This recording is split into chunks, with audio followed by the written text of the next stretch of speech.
Hey everyone, welcome back to Rashi talks. ನಾನು ಇವತ್ತಿರುವಂಥದ್ದು ದುಬೈನ ನೈಫ್. ಇಲ್ಲಿ ನೈಫ್ ಅಂದರೆ ನಮ್ಮ ಊರಿನ ಹಲವಾರು ಫ್ರೆಂಡ್ಸ್ ಎಲ್ಲ ಇರುವಂತಹ ಪ್ಲೇಸ್. ಇವತ್ತು ನನ್ನೊಂದಿಗಿದ್ದಾರೆ ನಮ್ಮ ಪಾಚು ಇದ್ದಾರೆ, ಯಹಿಯಾ ಇದ್ದಾರೆ, ಇರ್ಷಾದ್ ಇದ್ದಾರೆ, ಅದೇ ರೀತಿ ಅಸ್ಕರ್ ಅವರಿದ್ದಾರೆ. ಸೊ ನಾವಿವತ್ತು ದುಬೈಯನ್ನು ಸ್ವಲ್ಪ ಎಕ್ಸ್ಪ್ಲೋರ್ ಮಾಡೋರಿದ್ದೇವೆ. ಎಲ್ಲರೂ ಒಂದು ಹಾಯ್ ಹೇಳಿ. Hi hi. ಓಕೆ. ಕೇವಲ 30 ವರ್ಷಗಳ ಹಿಂದೆ ಮರಳುಗಾಡಾಗಿದ್ದಂತಹ ಈ ಊರನ್ನು ಜಗತ್ತೇ ತಿರುಗಿ ನೋಡುವಂತಹ ಒಂದು ಅದ್ಭುತ ಸಿಟಿಯಾಗಿ ನಿರ್ಮಿಸುವುದರಲ್ಲಿ ಇಲ್ಲಿನ ಆಡಳಿತಗಾರರ ದಕ್ಷತೆ, ಪ್ರಾಮಾಣಿಕತೆ ಮತ್ತು ಅವರ ಕೌಶಲ್ಯ, ವಿಷನ್, ಮುಂದಾಲೋಚನೆ ಬಹಳ ಸ್ಪಷ್ಟವಾಗಿ ಗೋಚರಿಸ್ತಾ ಇದೆ.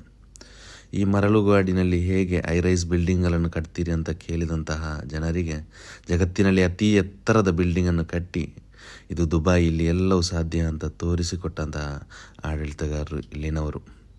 ದುಡ್ಡಿದ್ರೆ ಎಲ್ಲವೂ ಸಾಧ್ಯ ಅಂತ ಕೆಲವರು ಹೇಳ್ಬೋದು, ಆದರೆ ನನಗೆ ಆಗ ಅನಿಸುವುದಿಲ್ಲ. ಯಾಕಂದರೆ ಕಂಪ್ಯಾರಿಟಿವ್ಲಿ ಈಗ ಅಬುದಾಬಿಯಷ್ಟು ರಿಚ್ ಅಲ್ಲ ದುಬೈಗಷ್ಟು ನ್ಯಾಚುರಲ್ ರಿಸೋರ್ಸಸ್ ಏನಿಲ್ಲ. ಆದರೂ ಇಲ್ಲಿನ ಟ್ರೇಡಿಂಗ್ ಮುಖಾಂತರ, ಟೂರಿಸಮ್ ಮುಖಾಂತರ, ಇನ್ವೆಸ್ಟ್ಮೆಂಟ್ ಮುಖಾಂತರನೇ ಈ ಸಿಟಿಯನ್ನು ಇವರು ಕಟ್ಟಿರುವಂತಹದ್ದು. ಇವತ್ತು ಜಗತ್ತಿನ ಯಾವುದೇ ಮುಂದುವರಿದ ದೇಶ, ಯುರೋಪ್ ಇರ್ಬೋದು, ಅಮೇರಿಕಾದವರು ಇರ್ಬೋದು, ದುಬೈಯಲ್ಲಿ ಬಂದು ಒಂದು ಅಪಾರ್ಟ್ಮೆಂಟ್ ತಗೊಳ್ಳಿಕ್ಕೆ ಅಥವಾ ವಿಲ್ಲಾ ತಗೊಂಡು ಇಲ್ಲಿ ಸೆಟ್ಲ್ ಆಗಲಿಕ್ಕೆ ಇಷ್ಟಪಡ್ತಾರೆ. ಮುಂದಿನ 25 ವರ್ಷಗಳಲ್ಲಿ ಯಾವ ರೀತಿ ದುಬೈ ಕಾಣುತ್ತೆ ಅಂತ ಇವಾಗಲೇ ವಿಜುವಲೈಸ್ ಮಾಡಿ ಅದರ ಅಕಾರ್ಡಿಂಗ್ಲಿ ಕೆಲಸ ಮಾಡುವಂತಹವರು ಇಲ್ಲಿನವರು. ಜಗತ್ತಿನ ಒಳ್ಳೊಳ್ಳೆ ನುರಿತ ಇಂಜಿನಿಯರ್ಸ್ ಇರ್ಬೋದು, ಸೈಂಟಿಸ್ಟ್ಗಳಿರ್ಬೋದು, ಎಲ್ಲವರನ್ನು ಅಟ್ರ್ಯಾಕ್ಟ್ ಮಾಡಿ ದುಬೈಯಲ್ಲಿ ವರ್ಕ್ ಮಾಡುವಂತಹ ಒಂದು ಪ್ರೋಗ್ರಾಮ್ಸ್ ಇವರು ಮಾಡಿದ್ದಾನೆ. ಯಾವ ರೀತಿ ಅಮೇರಿಕಾ ಜಗತ್ತಿನಾದ್ಯಂತ ಟ್ಯಾಲೆಂಟ್ಗಳನ್ನು ಅಟ್ರ್ಯಾಕ್ಟ್ ಮಾಡಿ ಅವರು ಗ್ರೋ ಆದರೂ, ಅದೇ ರೀತಿ ಇವತ್ತು ದುಬೈ ಸಹ ಜಗತ್ತಿನ ಅತಿ ಶ್ರೀಮಂತರನ್ನು, ಅದೇ ರೀತಿ ಪ್ರತಿಯೊಂದು ಫೀಲ್ಡಲ್ಲಿ ಸಾಧನೆ ಮಾಡಿದಂತಹ ಜನರನ್ನು ದುಬೈಯಲ್ಲಿ ಬಂದು ದುಬೈಯಲ್ಲಿ ಕೆಲಸ ಮಾಡುವಂತೆ, ಅದೇ ರೀತಿ ದುಬೈಯಲ್ಲಿ ವಾಸಿಸುವಂತೆ ಪ್ರೋತ್ಸಾಹಿಸ್ತಾ ಇದ್ದಾರೆ. ಹಾಗೆ ಹೋಗ್ತಾ ಹೋಗ್ತಾ ನಾವು ದುಬೈ ಮಾಲ್ ತಲುಪಿದೆವು. ಫ್ರೆಂಡ್ಸ್ ಎಲ್ಲ ಇದ್ದಾರೆ ಒಟ್ಟಿಗೆ. ದುಬೈ ಮಾಲ್ ಅಂದರೆ ಜಗತ್ತಿನ ಅತಿ ದೊಡ್ಡದಾದಂಥ ಮಾಲ್. ಇದರ ಒಳಗಡೆನೇ ಸುಮಾರು ಕಿಲೋಮೀಟರ್ಗಳಷ್ಟು ನಡಿಬೇಕು. ಜಗತ್ತಿನ ದೊಡ್ಡ ದೊಡ್ಡ ಲಕ್ಸುರಿ ಬ್ರ್ಯಾಂಡ್ಸ್ ಎಲ್ಲ ಈ ಮಾಲಲ್ಲಿ ನಿಮಗೆ ಕಾಣಲಿಕ್ಕೆ ಸಿಗುತ್ತೆ. ಇದರ ಇಂಟೀರಿಯರ್ಸ್ ಸಹ ಹಾಗೆ ತುಂಬ ಬ್ಯೂಟಿಫುಲ್ ಆಗಿ ಡಿಸೈನ್ ಮಾಡಿದ್ದಾರೆ.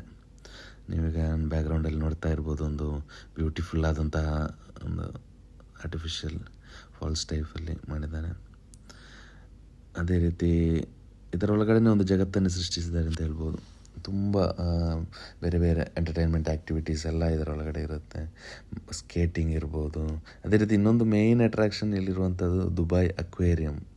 ಆ್ಯಕ್ಚುಲಿ ಒಂದು ಸಮುದ್ರವನ್ನೇ ಇದರೊಳಗೆ ಸೃಷ್ಟಿ ಮಾಡಿದ ಹಾಗೆ ಇದೆ ಅದು. ಈಗ ನೋಡ್ತಾ ಇರ್ಬೋದು ನೀವು ಯಾವ ರೀತಿ ಇದೆ ಅಂತ. ಅದರಲ್ಲಿ ಸಮುದ್ರದಲ್ಲಿರುವಂಥ ದೊಡ್ಡ ದೊಡ್ಡ ಮೀನುಗಳಿರ್ಬೋದು, ಇದರ ಜೀವಿಗಳಿರ್ಬೋದು, ಎಲ್ಲವನ್ನು ತಂದು ಹಾಕಿದ್ದಾನೆ. ಅದರ ಒಳಗಡೆ ನೋಡಿ ಕ್ಲೀನಿಂಗ್ ಮಾಡಲಿಕ್ಕೆ ಅವರೆಲ್ಲ ಸ್ಕೂಬಾ ಡೈವಿಂಗ್ ಟೈಪಲ್ಲಿ ಹೋಗಿ ಮಾಡ್ತಾ ಇರುವಂಥದ್ದು. ತುಂಬ ಬ್ಯೂಟಿಫುಲ್ ಆಗಿದೆ.